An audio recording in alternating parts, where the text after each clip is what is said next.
Welcome back to another video. It's Bradford v Swindon Town match reaction. Let me know your thoughts on the game in the comments down below. A disappointing defeat and probably automatic promotion gone. We're probably going to have to rely on the potluck.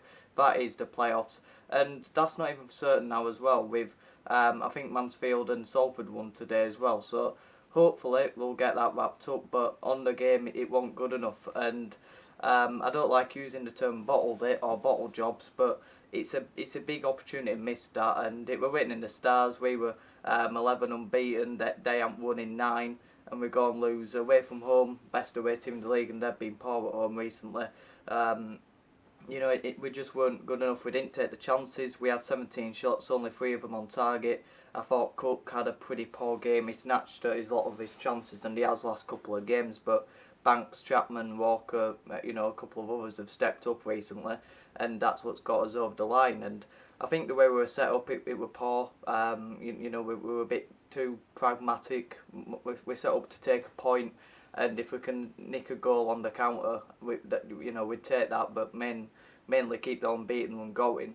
And it backfired. That they got their chance with, I think it was Williams won into a box. No one really tracked him, and I thought Nevers didn't do well enough to stop the cross coming in.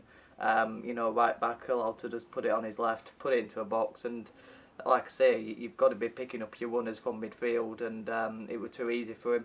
Harry Lewis made 2, 3, maybe even 4 really good saves in the game, which give us half a chance.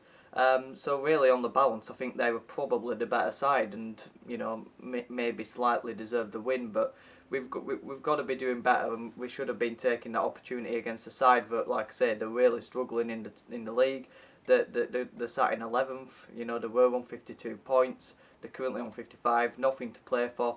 Maybe apart from the manager, who might have been under a bit of pressure, contracts.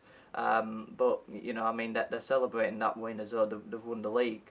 It is embarrassing in it season after season, but we've just got to concentrate on Gillingham now. That's going to be a really tough game. They've just beaten Leyton Orient. They're on a really good run since New Year. We beat them at their place, but we're not so good at home. Recently we have improved though, but we can't be performing like that again. I think now we've just got to go for teams. We said it a couple of weeks ago, and Sutton we did, and then Crawley we went a bit more conservative again, sat back, allowed them a bit of time on the ball like we did against Swindon today. But we got away with a point against Crawley, whereas today we didn't. We didn't get that lucky. So it'll be interesting to see how we do bounce back, if we do. But that's just not good enough. Those performances when you're chasing the automatic promotion spots. I think we've blown it now. We'll probably finish in the playoffs. I don't think it'll be too much of a problem. Salford did win today against Hartlepool 2-0. They've got Walsall, Carlisle and Gillingham as their final 3. Obviously we have a game in hand on them, and they've got 2 tough games in there, so I think it's going to be hard for them to get the points difference from us. And then Mansfield, I think they're quite a good strong side. They got over the line against Newport today. They've got Stevenage, Orient, Harrogate and Colchester. Harrogate and Colchester could be scrapping for the lives down there as well. So we should definitely have playoffs wrapped up. It's just a shame that we had a bit of momentum. There were growing optimism going into the Gillingham game with hopefully quite a big attendance. Home form improving. The stars seem to be aligning. And then, Bradford City do what Bradford City do and lose to a team that are on low on confidence and were quite a poor side. I don't think they were all that good. It was quite a scrappy game. They controlled a lot of the possession. We allowed them to do that. We didn't press from the front. I think Walker pressed on his own at times. It was a really poor performance, and probably up there with one of the worst this season. That shows how poor Swindon were, that they didn't convert the half chances that they did, and that they should have been a lot better. One worrying concern is Halliday, obviously one in the matchday squad. Hopefully he's not seriously injured for the end of the season, because Hendry also went off injured, who had a decent game to say. He hasn't played since I think October against, what was it, Burton or someone in the whatever cup it's called, Papa John's is it. So I think he had an okay game, but then he went off injured. So it could be Oscar Frelkel who returns, which gives me a bit of a nightmare. Not what we probably thought we'd have on our hands going into the final 4 games. Chapman also went off injured, and Nevers didn't quite kick on from his game against Rochdale. So we've got all of a sudden an injury crisis that we haven't really had all season. And Rydell went off injured as well, who had a pretty poor game. I'll get into my player ratings in a bit. Do yours in the community tab or in the comments down below and let me know your thoughts. But we weren't good enough, and like I say, the injuries is worrying because Chapman, although he can be a miss, we haven't really got anyone behind him. I don't know when Clayton's coming back. If he's coming back in the next couple of games, maybe we go back to a diamond. We've probably got more options to do that, but Banks, who's hitting form at the right time, I'd probably bring him out of the side. But let me know your thoughts on the team as well and what you're thinking going into Gillingham with the injury crisis. But into a player range, Harry Lewis gets a 4 and a man of match contender. I haven't decided my man of match yet because there's no real standouts from today's game. But I thought Lewis, like I say, made 3, 4, maybe even 5 really good saves. I think he saved one where he just tipped it over. I think that was more of an acrobatic save, one for the cameras. I think he could have just tipped it over, but still a good save. I think it was Jeff Cott, was it, who striked it. And then he had another really good saves, a couple more really good saves that he made in the game as well, at key moments. The goal I don't think he could have done out from. So I thought he had a really good game, man of match contender. Luke Hendry, I'll give him a 3. Probably a 2, maybe performance, but with him not playing from October, I thought, the effort were there, but he did look like a player who hadn't played since October. He did look a bit rusty, but like I said, I'll give him the benefit of the doubt for not playing so much football. Moving into a back 2, Critchlow, I'll give him a 3. He had an okay game. He had a shaky moment that Stubbs has been having recently with a back pass to Lewis. That could have gone horribly wrong again. I don't know why it keeps happening. I don't think it's a lack of concentration, and I don't think it's a lack of quality because them two are fantastic on the ball and are quality players and have stepped into a team well. Is it a missing communication? It could be. I don't know what it is, but it needs to be stamped out because teams are going to come to Valley Parade or even when we go to their place, and that's going to be a tactic to get honours and press. I think Stockport have done it a couple of times and it's caught us out this season. But one thing about Platt that gets a lot of criticism is he ain't going to take that risk. He just kicks it straight out of play, which he's got criticism for. But I can't remember when that's happened with him, but it has with Stubbs and Critchlow. But a decent performance from Critchlow against one of his former sides on loan. Stubbs a 3. I thought he had a pretty solid game, maybe even a 4. Liam Rydell 2. I thought he was terrible actually. He's a limited player. He's bang average and he ain't good enough, and he's a weak link in the side. Bowler, do you bring him back in? Well, we're probably going to have to anyway if he isn't a concussion injury. I think he's already had one this season or last season, but he's just bang average and he lacks a bit of pace. There's a couple of times where, granted, Chapman and Nevers, the passes to him weren't accurate today and they were pretty poor, but a bowler would have got onto it with a bit of pace. I don't think he's very good, and defensively he's solid. It's just going forward where we need that bit of quality. He's a weak link and he won't good enough today going forward. Into midfield, I think Gilliard and Smallwood both get a 4 again. Them two are stepping up. They've got great energy, good positioning, know where the ball's going to go, good interceptions. I think as well the whole squad just lacked composure in today's game. We took too many first time passes. We didn't take enough touches, and we made it a really scrappy game that fed into Swindon's hands.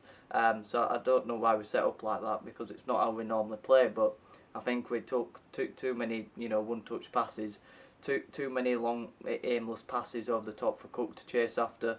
He ain't really that type of player. He'll run in the channel for you, but he ain't going to be stretching teams in behind. So I just don't know what that were about. But I wouldn't aim at Smallwood and Gilliard. It were clearly an instruction because everyone were doing it. But apart from those one-touch passes, I think them two had a pretty strong game again. And again, Smallwood standing up to be a really good leader on the pitch. Something we've needed most of the season from him. Walker, 4, a man of match contender. I think he did almost everything right in that front line, linking midfield to attack really well, putting a few really good chances on the plate to Cook, and Banks had a couple as well. I thought he had a very good game, but as the game went on, the quality of the pass to him got worse, and maybe a bit of his confidence went because he was doing well, but the chances weren't getting put to bed by normally reliable attackers. So I thought he had a pretty good game, Walker. Yeah, I'd give him a 3. I thought he was just okay.